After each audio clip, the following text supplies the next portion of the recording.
I believe the objective right now with this COVID-19 coronavirus pandemic is, besides the social isolation, besides not shaking hands and washing your hands multiple times each day, is make yourself stronger. If you can make yourself stronger, and perhaps if you can weaken the virus a little bit, I think that's a good thing. Now, there are foods that help the immune system, and there's ingredients in some foods that really hinder it. So, welcome to our episode, Foods and Supplements to Think About During the COVID-19 Coronavirus Pandemic.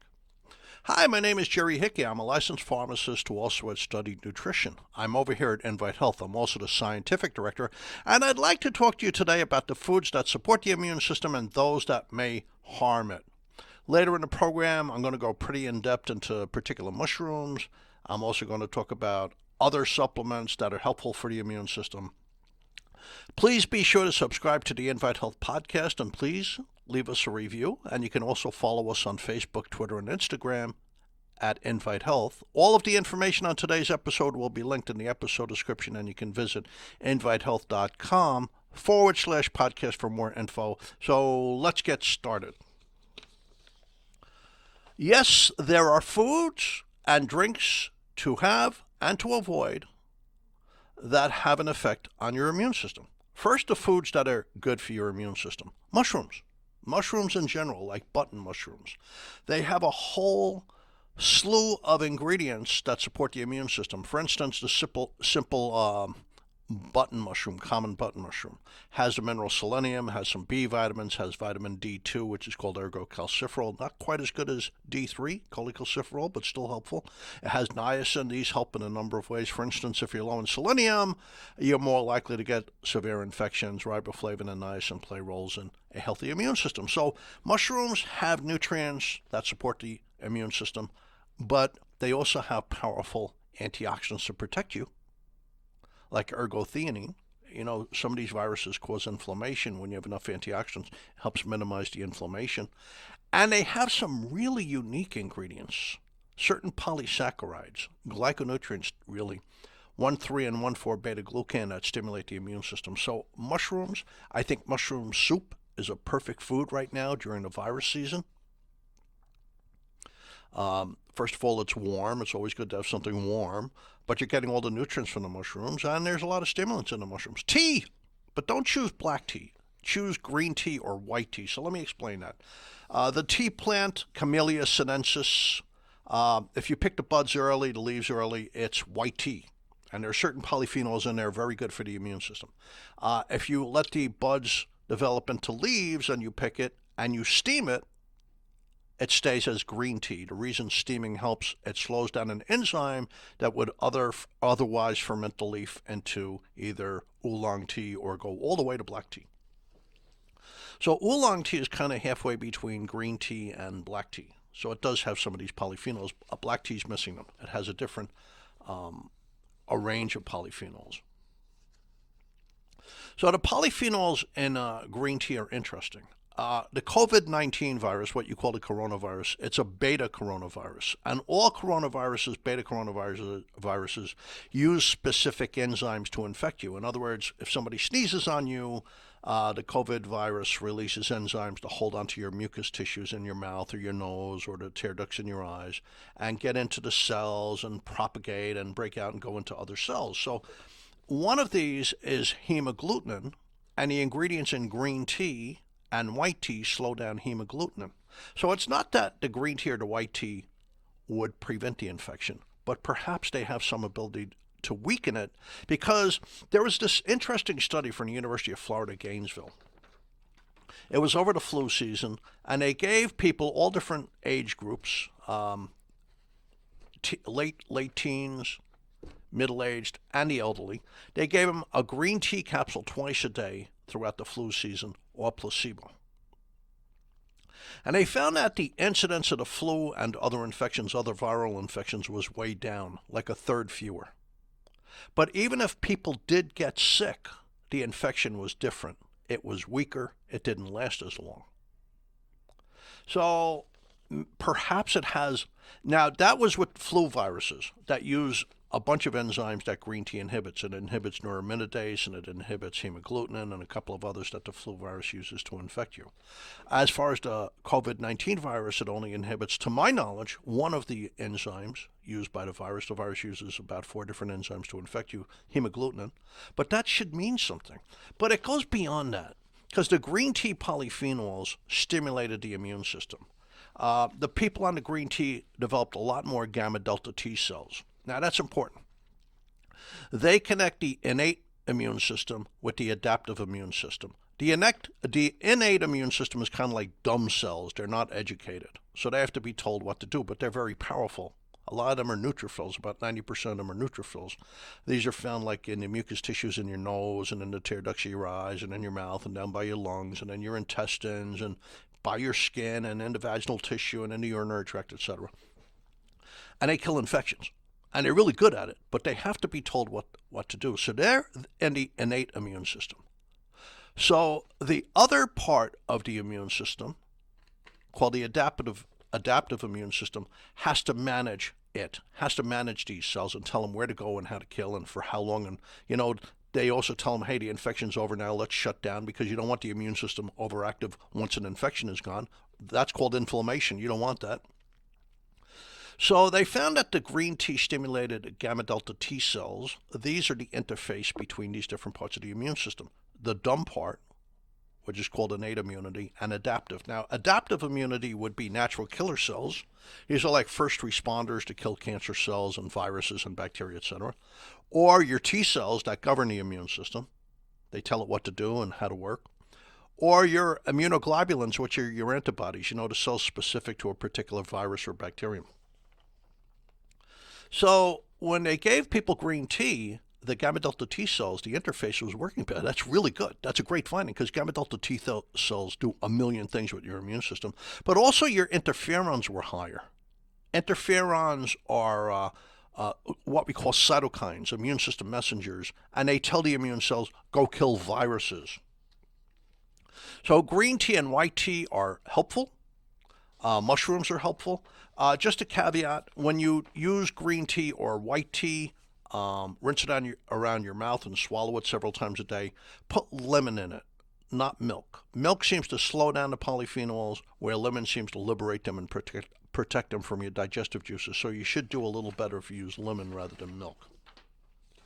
Now, chicken soup. It's actually real.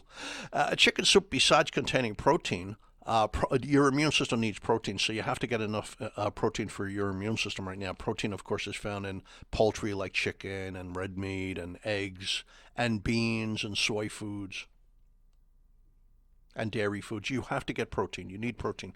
But chicken soup, besides giving you some protein, it contains carnosine. Carnosine is a very interesting nutrient. You can actually make some of it. Carnosine is a dipeptide. Beta-alanine, an amino acid, is attached to histidine. Very good for your muscle health, very good for exercise, very good for protecting your kidneys, great for protecting the brain and the eyes, great for protecting your blood vessels from sugar. But it also is needed for immune system function. It gives energy to the immune system.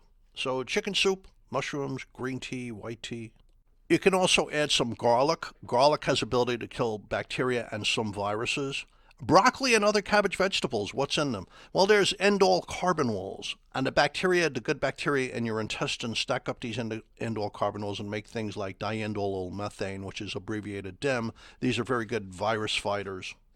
Berries have punicalagins. The good bacteria in your intestines convert them to elegotannins. They've been known to help protect you from inflammation in the heart, and they've been known to help protect you from radiation, but they're also a little bit antiviral. So these are foods to focus on. Let's go to a break. When we come back, we'll talk about what foods should you avoid during the coronavirus epidemic. What foods will weaken your immune system?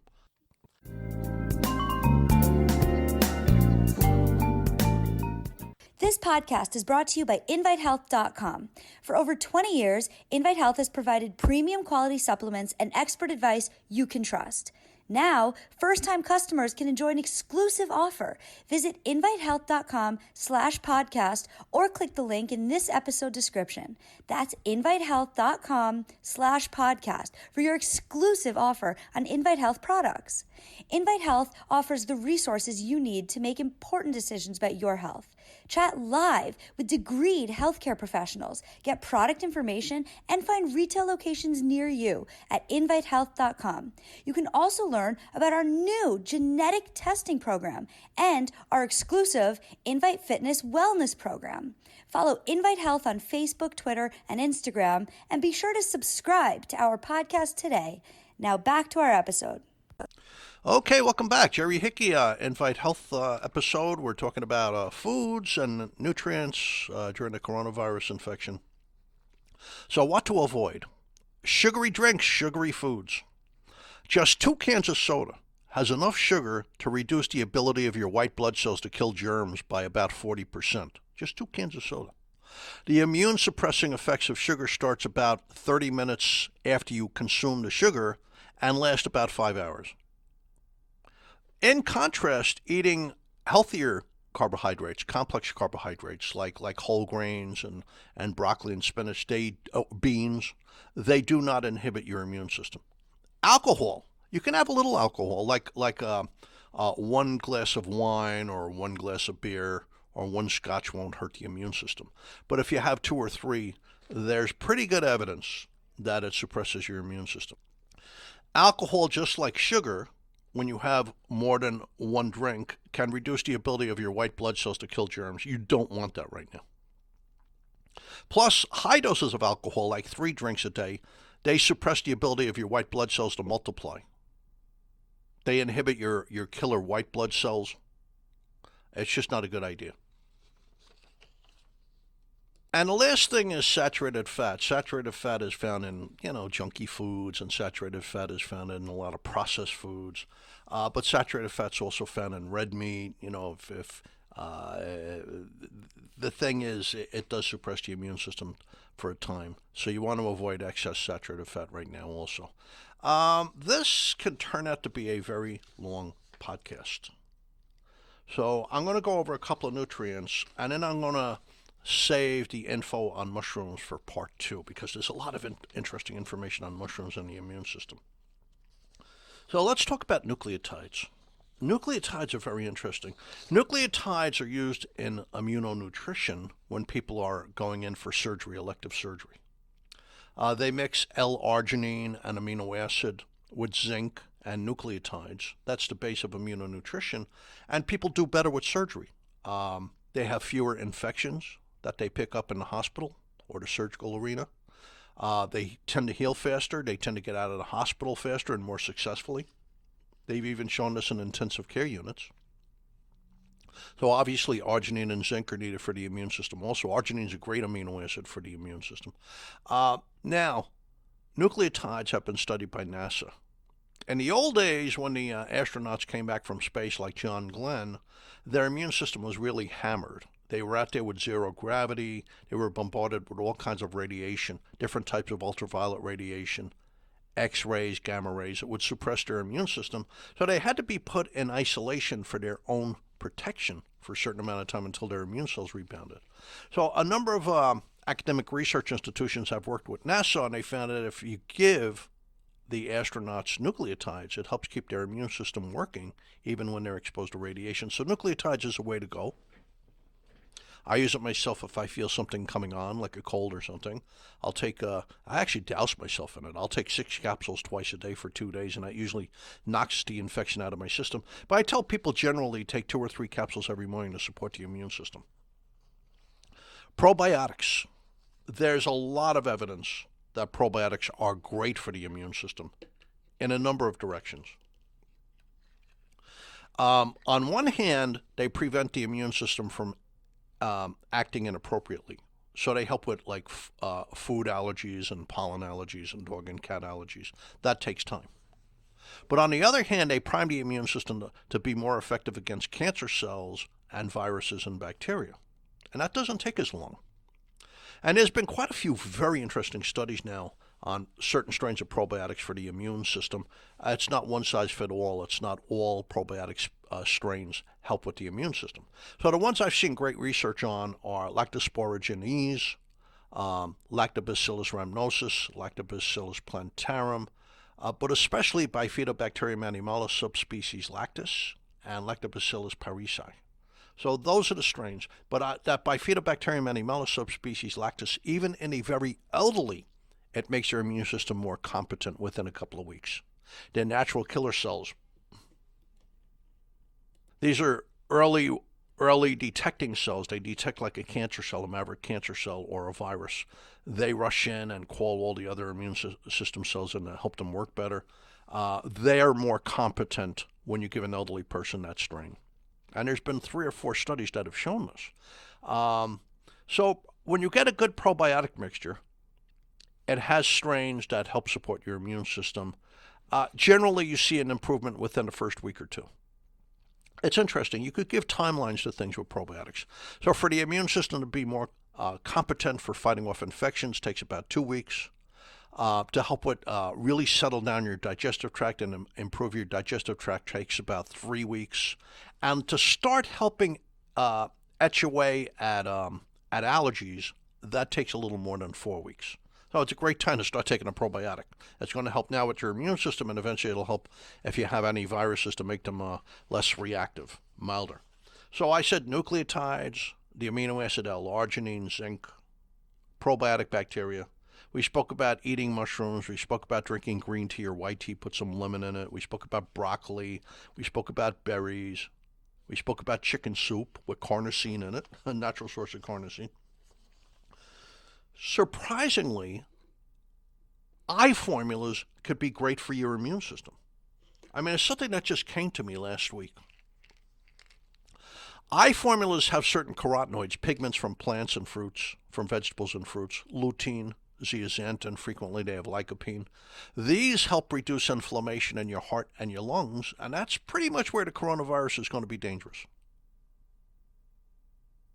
So, not that it's perfect, but they do lower inflammation in the lungs and in the heart. They do have that impact. And they're typically in a good vision formula, like we have Macula HX. But then you also get some vitamin A, and that's really important.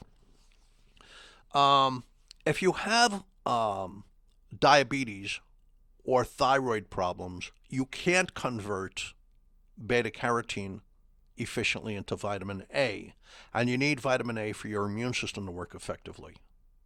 So when I create a vision formula, besides natural beta-carotene, which is slowly converted in the liver to vitamin A, I always put a little bit of vitamin A in there for people's vision. See, zinc interacts with vitamin A and converts it into something called rhodopsin, and that's very good for like night vision and sharp vision and clear vision and seeing fine details, because it makes the rhodopsin in the center of your eyes. So you need that for daytime vision, for fine vision, and you need it at night to see in the dark. So vitamin A is needed for vision, and I want to make sure that people with diabetes or people with thyroid conditions will get value out of my eye formula. So I always put a little vitamin A, natural vitamin A in with the natural beta-carotene to make sure everybody's getting value from that. But there's also zinc in there and vitamin C. Zinc, vitamin C, and vitamin A interact in different ways, so you can make immune cells, both parts, the innate immune system and the adaptive immune system. So the cells that control the immune system and the cells that do the killing are made better when you have these nutrients. You need them to create these cells. And also, they allow them to work properly. For instance, vitamin C, there's a lipid layer, a cellular membrane on your immune cells. And this lipid layer has to be rich in certain antioxidants, glutathione, vitamin C, and vitamin E. Why is that? They have to be protected from their own chemical arsenal. The way these cells work with viruses and bacteria, they engulf them, typically, in a process called phagocytosis. They literally gobble them up. And then they flood themselves with things like hypochloric acid and myeloperoxidases to dissolve the virus. This can kill the immune cell. You want the immune cell to work effectively. So if the immune cell is rich in these antioxidants, the vitamin C, the vitamin E, and the glutathione, the immune cell will go on working longer. So in a good eye formula, they might have NAC and riboflavin and selenium to create that glutathione that protects the immune cells from their own chemical arsenal, along with the vitamin C and natural vitamin E. So these can be very helpful. Surprisingly, the reason I say this, a lot of companies are out there zinc lozenges and their zinc capsules, but they probably still have their vision formulas. Like I have thousands of bottles of my vision formulas. So, I think at this point, because I want to really go in depth with mushrooms, that we're going to stop the podcast. This will be part 1, and right after this, I'll tape a second part discussing specifically mushrooms. So thank you for tuning into the Invite Health podcast. You can find all of our episodes for free wherever you listen to podcasts or by visiting invitehealth.com/podcast. Please subscribe. Please leave us a review. Follow us on Facebook, Twitter, and Instagram at Invite Health. I hope to see you next time in part 2 of this episode on an Invite Health podcast. And thank you so much for listening.